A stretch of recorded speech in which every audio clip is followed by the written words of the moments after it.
So here, the interesting thing is because Srimad-Bhagavadgita itself has a birthday, it becomes a living entity. It's a consciousness. And if you view Srimad-Bhagavadgita as a method of enhancing your own consciousness, then you look at it in a very different manner. Shri Krishna Govinda Hare Murari He Nath Narayana Vasudeva. There are many times we hear, particularly 10.15 or 10.3, some says that भगवान कृष्ण ने बोला तो सच बोला है, भगवान कृष्ण ने बोला है, अवतार ने बोला है. So इसको किस तरह रिलेशन देते हैं? अगर there is a proof of everything, so logic and भगवान कृष्ण में क्या, what is that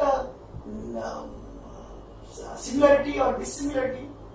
God's word means no question asked. What God says, आपने सही बोला, सत्य बोला, हम आपको मानेंगे. Correct. It's a very interesting question you asked, actually, because this brings two aspects of our psyche into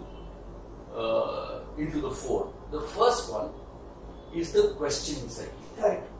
That is, why did Shri Krishna say what he said?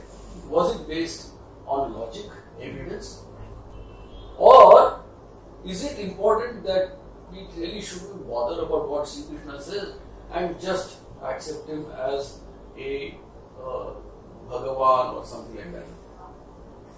So, Shri Krishna himself says that you can approach both ways.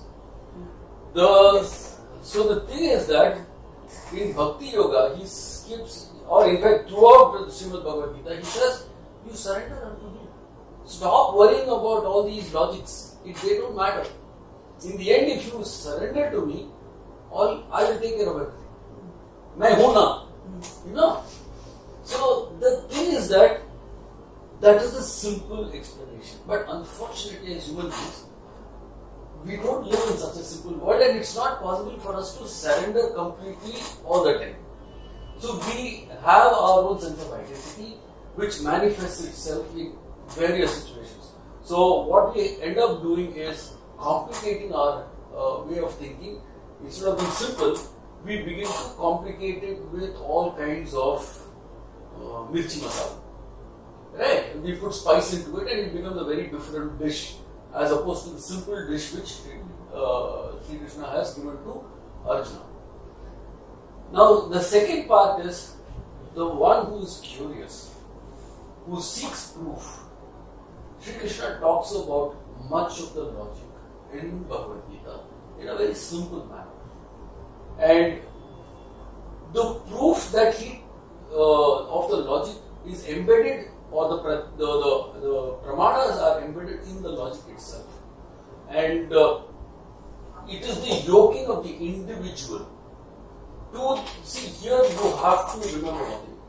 You can either yoke yourself to Shri Krishna, or you can yoke yourself to Srimad-Bhagavadgita. If you yoke yourself to Shri Krishna, then the latter that you spoke about, complete surrender and other things, will come into the play. If you yoke yourself to Srimad-Bhagavadgita, Shri Krishna is just an entity. He is just a speaker on behalf of Srimad-Bhagavadgita. So here, the interesting thing is because Srimad-Bhagavadgita itself has a birthday, it becomes a living entity. It's a consciousness. And if you view Srimad-Bhagavadgita as a method of enhancing your own consciousness, then you look at it in a very different manner.